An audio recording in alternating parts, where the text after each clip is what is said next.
86-87 में 9 भारत पेपर में, लोकमत पेपर में और कशिश पेपर में एडवर्टाइजमेंट निकला और फिर मेरे को इंटरव्यू हुआ, सिलेक्शन हुआ, उसमें प्रतिभाई पटेल प्रेसिडेंट थे। फिर इंटरव्यू हुआ, मेरा सिलेक्शन हुआ और फिर सीओ ने, जो तुम्हारे सीओ साहब थे, उस समय मेरे को ऑर्डर दिया कि मैं तुम्हारे सीओ साहब आपको महाराष्ट्र म्यूनसिपालिटी एक्ट 1965 कॉलम 76 के अधीन आपको अपॉइंटमेंट करता है। हाँ, फिर वो 86-87 में 400 रुपये में।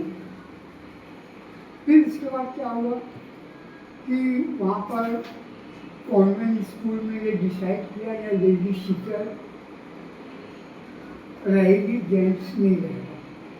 तो फिर मेरे को मैकेनिक सेक्शन में मैंने काम किया नगर परिषद में 3 महीने का ऑर्डर। फिर 3 महीने का ऑर्डर ऐसा मेरे को मैकेनिक सेक्शन में काम किया। फिर इसके साथ बाद 1 साल मैंने गुजराती स्कूल में काम किया टीचर, 1 साल का। फिर क्या हुआ कि नगर परिषद की मराठोड़ी स्कूल थी, वहाँ पर एक जगह वैकेंट पोस्ट हुई और वहाँ पर जगह खाली हुई। फिर नगर परिषद ने मुझे 6 महीने का ऑर्डर गवर्नमेंट पे स्केल में दिया। फिर 1 दिन का ऑर्डर, फिर 1 दिन का ऑर्डर, ऐसे 2.5 साल गवर्नमेंट पे स्केल पे मुझे मराठोड़ी स्कूल में नगर परिषद में मिला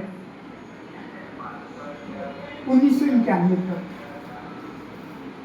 फिर मेरे को माता टोली स्कूल में 1992 से मैं माता टोली स्कूल में आया और फिर इसके बाद मुझे 11/11/92 से, क्योंकि 9 फरवरी 1988 को सिलेक्शन बोर्ड नागपुर में था, फिर नगर परिषद ने मेरे को परमानेंट ऑर्डर दिया कि आप सिलेक्शन बोर्ड के कैडर में नहीं आते, आपको सिलेक्शन बोर्ड की ज़रूरत नहीं है, हम परमानेंट करते हैं। हाँ, और मेरे को माता टोली स्कूल में परमानेंट ऑर्डर दे दिए। फिर इसके बाद क्या हुआ, मैं एजुकेशन ऑफिसर को प्रस्ताव भेजा और फिर उसके बाद मेरे को एजुकेशन ऑफिसर ने अप्रूवल नहीं दिया। नहीं दिया। मैं 32 महीने बिगड़ पका के काम किया। फिर क्या हुआ, अब 32 महीने हो गए, पगार नहीं मिल रहा, आदमी पढ़ा रहा है। फिर मैं 1995 में नागपुर हाई कोर्ट गया। 1995 में नागपुर हाई कोर्ट गया और फिर मैंने नागपुर हाई कोर्ट जाने के बाद मेरे को 18 दिसंबर को अंतरिम राहत का वो दिया कोर्ट में आदेश, जो मुझे 32 महीने की पगार भी मिल रही थी 1/5/93 से। तो उन्हें ऑर्डर लगाया हाईकोर्ट ने कि उनकी 1/5/93 से पेमेंट रिलीज की जाए। फिर उसके बाद मुझे 32 महीने का पैसा मिला। फिर उसके बाद मेरे को रिटायरमेंट तक पगार मिली। हाँ, 5वां 6वां 7वां वेतन आयोग मिला, ऑडिट हुआ, सब हुआ। मेरा 31 अगस्त 2020 को। फिर क्या हुआ मेरे कि 1998 में नागपुर में अधिवेशन था, शीतकालीन अधिवेशन। तो वहाँ पर जितने भी विदर्भ के टीचर थे वो नागपुर अधिवेशन में हड़ताल पे बैठे थे, टेम्परेरी थे। जो मनोहर जोशी मुख्यमंत्री थे उस समय, वो आए, वहाँ के नागपुर के इधर के विधायक आए, बोले साहब 500,000 लोग टेम्परेरी है, इनको परमानेंट किया जाए। फिर उनने मनोज जोशी ने कहा भाई मैं तो कर नहीं सकता, हम चर्चा करेंगे, ये करेंगे। फिर क्या हुआ, 1998 में नगर विकास मंत्रालय, क्योंकि हमारा नगर परिषद का संबंध नगर विकास मंत्रालय से है, तो वहाँ से जीआर निकला, बॉम्बे के डायरेक्टर के पास, फिर कमिश्नर के पास आया, फिर कलेक्टर के पास आया, फिर सीओ के पास आया कि भाई जो तुम्हारे यहाँ टेम्परेरी टीचर है उनकी माहिती भेजो। तो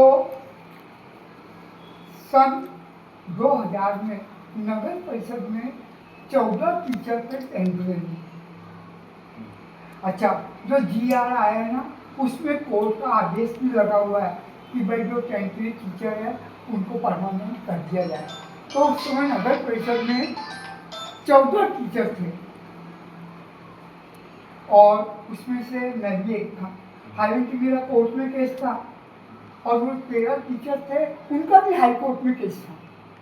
लेकिन वो क्या हुआ कि नगर परिषद ने 13 नाम दिए कलेक्टर के मार्फत कमिश्नर को, कि कमिश्नर से बॉम्बे के पास गया, डायरेक्टर के पास, 13 की मंजूरी आ गई 16 नवंबर 2000 को। 2000 जब उनकी मंजूरी आई और मेरे को पता चले, फिर मैं सीओ के पास गया। मैं कहा साहब मैं भी टेम्परेरी हूँ, वो भी टेम्परेरी थे, बल्कि वो मेरे से जूनियर थे और मैं सीनियर हूँ उनसे। मेरा नाम छूट गया। फिर मैं बाबू को बुलाया, आज बाबू जी है, उसने बाबू को बुलाया। वो बोले नहीं साहब मेरे से गलती हो गई, मेरे से गलती हो गई, 14 नाम भेजना था। बोले ऐसी कैसी गलती हो गई? बोले फिर 18 अप्रैल 2001 को मेरा केस नागपुर भेजे कमिश्नर को, क्योंकि बॉम्बे के डायरेक्टर ने कमिश्नर को पावर दे दिया था। फिर सीओ ने 2001 को भेजा मेरा प्रस्ताव, 9 को भेजा, 12 को भेजा, 13 को भेजा। फिर कमिश्नर से कलेक्टर, कलेक्टर से सीओ, ऐसे 10-12 बार लेटरों का आदान प्रदान हुआ। हाँ, फिर लेटर का आदान, मैं भी नागपुर गया। फिर मैंने भी कमिश्नर को लिखा, कलेक्टर को लिखा साहब कि लेकिन कोई कार्रवाई नहीं। फिर क्या हुआ, 2020 को मैं रिटायर्ड हो गया, 31 अगस्त। मेरा पेंशन केस भेजा गया एजुकेशन ऑफिसर को, जिला परिषद।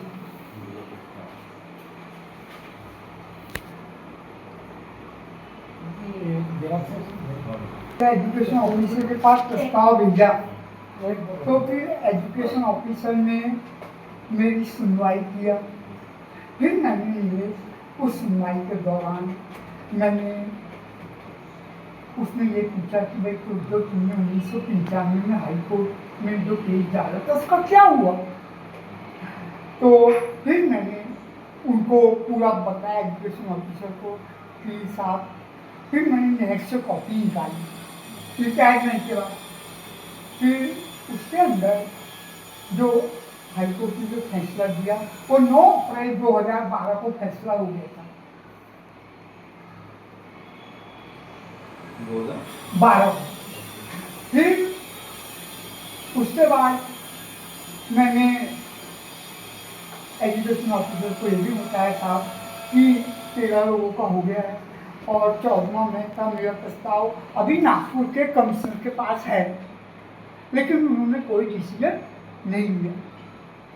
तो लेकिन एजुकेशन ऑफिसर का जो बाबू है उसने बदमाशी किया मेरे साथ, उसने बदमाशी किया और उसने क्या किया, और जो हाईकोर्ट के जो जब फाइनल हियरिंग हुई थी मेरे, उस समय जो गणेश नगर में मेजबान वकील है उसने एक एप्लीकेशन लगाया था कि साहब ऐसा ऐसा गवर्नमेंट ने डिसीजन लिया है और 13 लोगों के हो गए, उनका नाम हो गया, फाइनल हियरिंग में लगाया था।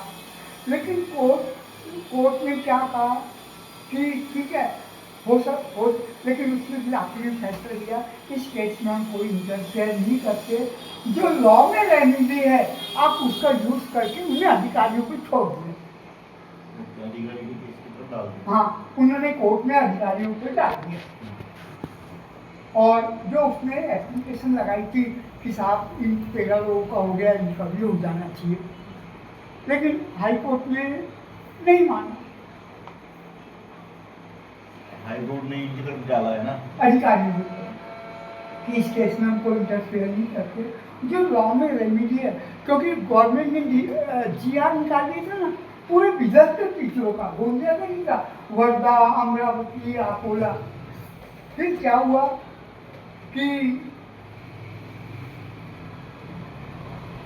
फिर मेरा केस रिटायरमेंट के बाद फिर CO ने कलेक्टर के मार्फत कमिश्नर को फिर भेजा, लेकिन फिर कमिश्नर ने क्या किया, कलेक्टर के मार्फत फिर CO से पूछा करा, लेकिन निवेश इसने जो गोंदिया की जो कलेक्टर थी नैना गुंडे, उसने बदमाशी में मिला।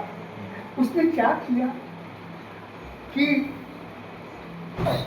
जो एक्चुअल में जो कमिश्नर को रिपोर्ट भेजना था उसने नहीं दिया।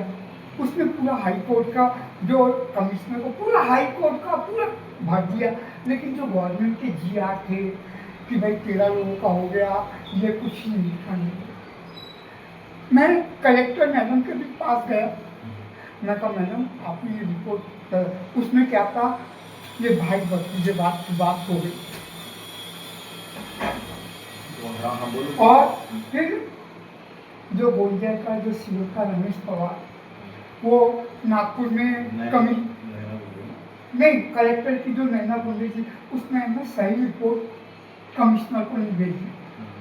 और फिर उसके बाद नागपुर में मेरी हियरिंग हुई। नागपुर में हियरिंग हुई, नागपुर के कमिश्नर ने 6 लोगों को बुलाया, मेरे को, स्कूल के हेडमास्टर को, एजुकेशन ऑफिसर को, CO को, नागपुर के डिप्टी डायरेक्टर। ऑनलाइन हियरिंग थी, लेकिन मैं कहा मैं खुद नागपुर जाऊंगा। मैं और मेरे लड़के को लेकर मैं नागपुर गया, लेकिन नागपुर के कमिश्नर ने क्या किया, सिर्फ कलेक्टर से पूछा, नैना गुंडे से पूछा और मेरे केस को रिजेक्ट कर दिया। फिर मैं मेरे लड़के को गुस्सा आ गया, फिर हम लोग कमिश्नर के पास गए, तो उसका PA बोलता है वो मुख्यमंत्री की DG है, ये है। फिर मैंने नैना कमिश्नर को लेटर लिखा, आज जो ये हुई है हमारे साथ अन्याय हुआ है, और वो लिखित मैंने लिखित दिया कमिश्नर को। और फिर ये, और उसके बाद लेकिन कमिश्नर ने कोई कुछ नहीं किया। फिर उस समय माधुरी चौधरी, हाँ माधुरी चौधरी थी। फिर उसके बाद क्या हुआ, फिर उसके बाद अब कमिश्नर ने रद्द कर दिया। मैं कहाँ जाऊँगा, बम्बई के डायरेक्टर के पास जाऊँगा। मैं बम्बई के डायरेक्टर के पास गया, और उसके बाद बम्बई के डायरेक्टर ने हियरिंग वीडियो कॉन्फ्रेंस के द्वारा कब ये हियरिंग है ना 2000, हाँ 2020 में ये है क्या? ये 2022 में जो कमिश्नर ने ली ना, वो 2022 पूरे डॉक्यूमेंट्स मेरे पास है, पूरी फाइल है। मैं वो समझ में, वो क्या उनकी हायरार्की है ना, हाँ उनका काम करने का तरीका, उनकी हायरार्की है वो और 5 मिनट फिर मैं नागपुर के कमिश्नर के पास गया, उन्हें वीडियो कॉन्फ्रेंस ली, फिर उसने है ना फिर प्रस्ताव रद्द किया। 2 बार बॉम्बे में हियरिंग हुई मेरी, और इसके बाद जब मैं बॉम्बे गया, मैं मेरे लड़के को लेके बॉम्बे गया, फिर गोंदिया के CO ने, जो करण चौहान CO थे, वो बोले साहब हमसे गलती हो गई, हमसे 14 नाम भेजना था, 13 नाम भेजे। ये फिर कमिश्नर ने जो अपनी रिपोर्ट दिया 2022 में ना, हाँ वो जो कमिश्नर ने वो 2024 का है शायद, ठीक है, 22 से लेकर 24 तक, तो 22 और 24 को। और ये कमिश्नर, ये बम्बई के डायरेक्टर ने जरूर लिखा है कि CO नगर परिषद के CO की लापरवाही की वजह से इनका प्रस्ताव, लेकिन फिर बम्बई के डायरेक्टर ने मेरा प्रस्ताव फिर भी रद्द कर दिया। उसका काम था कि सीओ ने रद्द कर दिया है, सीओ की गलती है। अरे फिर क्या हुआ जब बॉम्बे के डायरेक्टर ने रद्द कर दिया, फिर मैं गया मंत्रालय ओके। सचिव के पास। पहले भी गए। अब मैं कहाँ जाऊँगा? मंत्रालय जाऊँगा। फिर यहाँ क्या हुआ, जो मंत्रालय में फाइल भेजा मैंने, 2024 में गया मंत्रालय। हाँ 2024 या 25 में, मैं एग्जैक्ट तारीख तो अभी नहीं बता रहा हूँ क्योंकि मैं सीधा गार्डन से जो योगा क्लास चलती है हमारी, मैं सीधा यहाँ आया। फिर उसके बाद मैं बॉम्बे में सचिव को, जो नगर विकास मंत्रालय का सचिव है, उसको लिखा। लेकिन इस पर क्या हुआ कि मेरी फाइल गायब हो गई। गायब हो गई हाँ। ऐसा। और फिर वो बोलते हैं कि आपकी फाइल मेरे को नहीं मिली।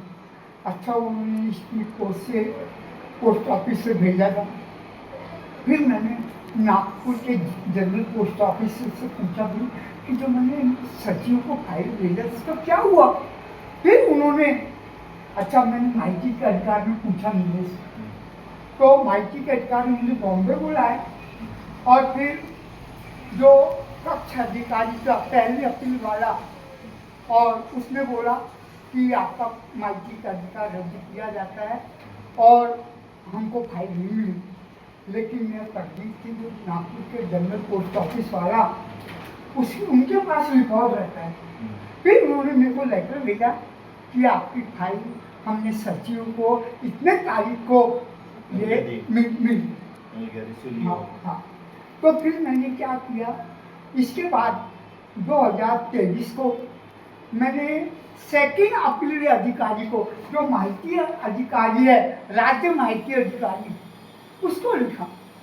फिर मेरे 4 दिन पहले मेरे को राज्य माहिती अधिकारी का लेटर आया कि उन्होंने मुझे 1 तारीख को, 1/9 को मुझे बम्बई बुलाया